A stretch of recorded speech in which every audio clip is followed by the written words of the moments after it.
Friends, I have come with a new chapter of high school English supplementary. The name of the chapter is Bholi, written by Khwaja Ahmad Abbas. If you like my channel, please subscribe and share. Let us see and know about this chapter. यह है भोली, ख्वाजा अहमद अब्बास ने इसे लिखा है। यह high school अंग्रेजी के सप्लीमेंट्री का एक पाठ है, बहुत महत्वपूर्ण पाठ है। इसे समझने की कोशिश करें। इस भोली नामक पाठ में एक है रामलाल और उनकी है पत्नी। रामलाल और उनकी पत्नी से कुल 7 संतान थे। कितने संतान? 7 संतान थे। 3 लड़के थे, 4 लड़कियां थीं। लड़कियों का नाम है राधा, मंगला, चंपा, सुलेखा। चारों नाम क्रम से करने के लिए हमने एक ट्रिक बनाया है। रामचंद्र सीता, रामचंद्र सीता, रा मीन्स राधा, म मीन्स मंगला, च मीन्स चंपा। चंद्र जो है सी से ही शुरू होगा, सी मीन्स चंपा, और यह स मीन्स सुलेखा। राधा, मंगला, चंपा, सुलेखा। राधा सबसे बड़ी है, उनसे छोटी मंगला है, उनसे छोटी चंपा है, सबसे छोटी सुलेखा है। यही भोली है। इन्हीं के नाम से पाठ है भोली। तो इनके बारे में कुछ घटनाएं घटी देखते हैं कि जब भोली 10 माह की थी तो बेचारी चारपाई से गिर गई थी। दिमाग का कुछ भाग डैमेज हो गया, इसलिए वह सामान्य लड़कियों की तरह नहीं थी। वह बुद्धिहीन थी और शरीर का विकास उस ढंग से नहीं हुआ था जिस ढंग से दूसरों का होना चाहिए। जब यह 2 वर्ष की थी तो उनके शरीर में स्मॉल पॉक्स निकल आया।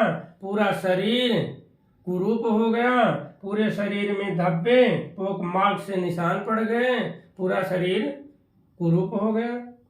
5 वर्ष की थी तब तक यह भोली मीन्स सुलेखा बोल नहीं पाती थी।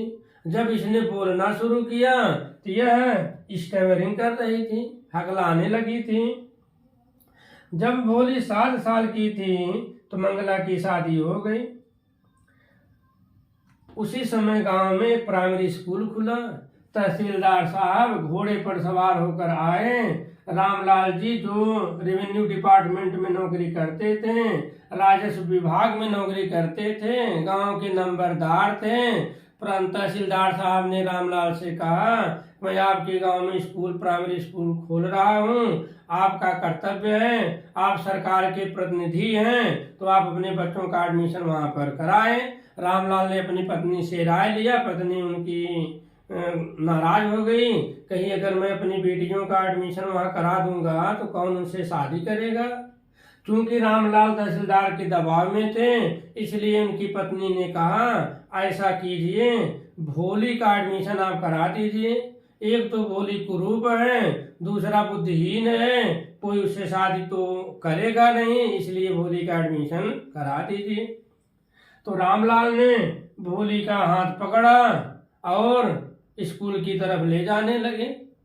और उसी दिन भोली को अच्छे से नहलाया गया, बालों में कंघी की गई, तेल लगाया गया। इसके पहले उनकी बहनों का जो कपड़ा बचता था भोली को दे दिया जाता था, लेकिन आज उसे नए कपड़े दिलवाए गए।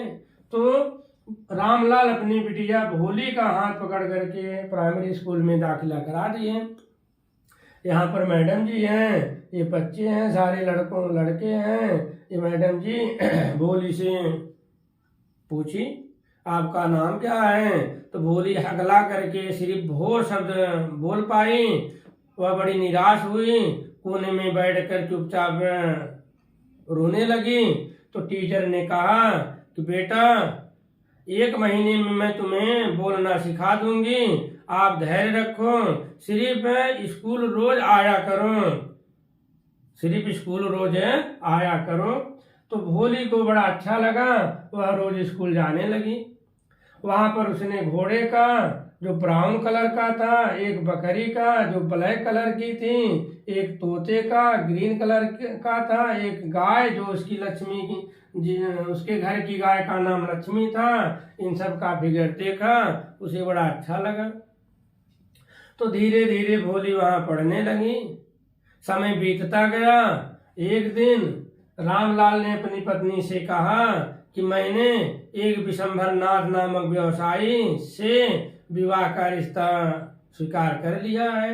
दूसरे कमरे में भोली यह बात सुन रही थी कि ये भाई विशंभर नाथ हैं, इनकी उम्र 45 से 50 साल के बीच है। यह एक दुकान चलाते थे, खुद का घर था, बैंक बैलेंस है और भाई साहब लंगड़े भी थे।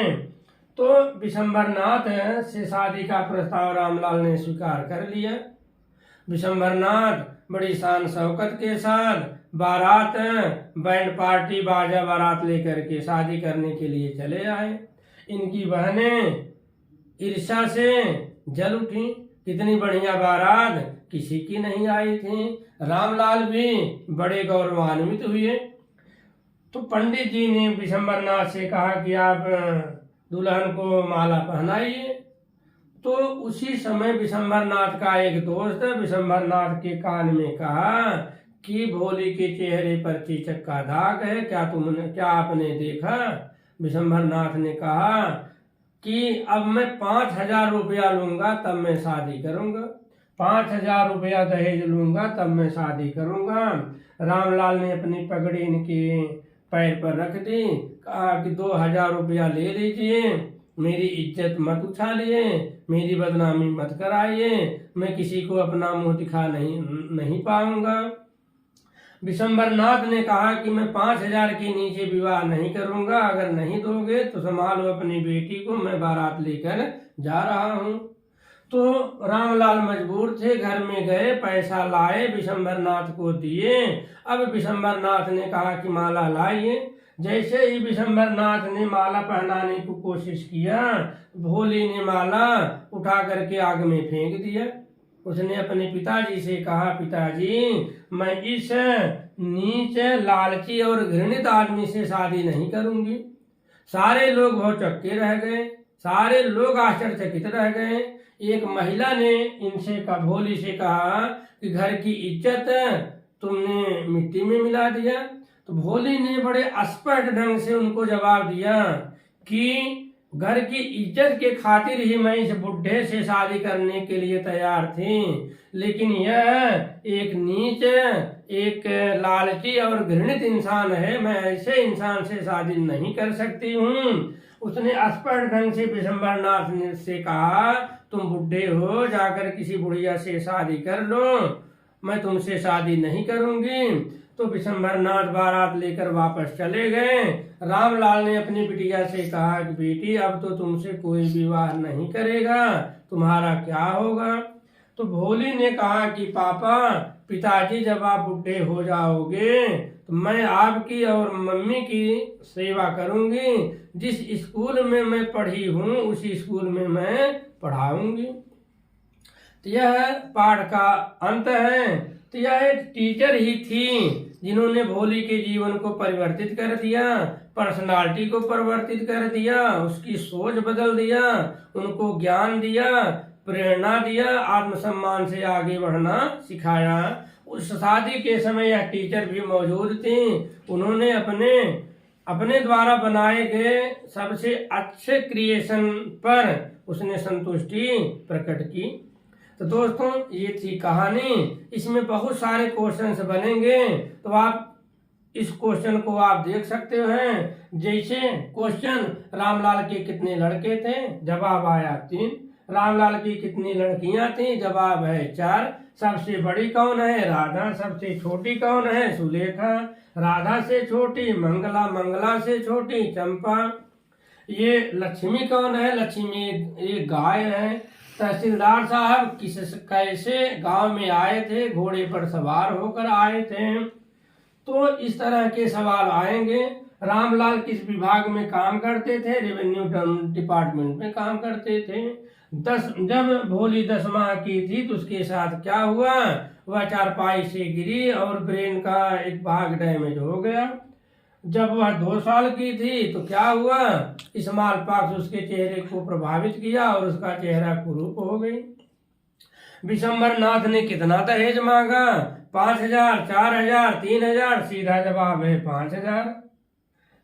तो विशंबरनाथ कैसा कि विशंबरनाथ की उम्र कितनी थी? 45 से 50 साल। तो इस तरह के सवाल आप अपने आप इसको हल कर सकते हैं। दोस्तों, मेरा वीडियो अच्छा लगे इसे आप लाइक करें, शेयर करें, सब्सक्राइब करें। धन्यवाद।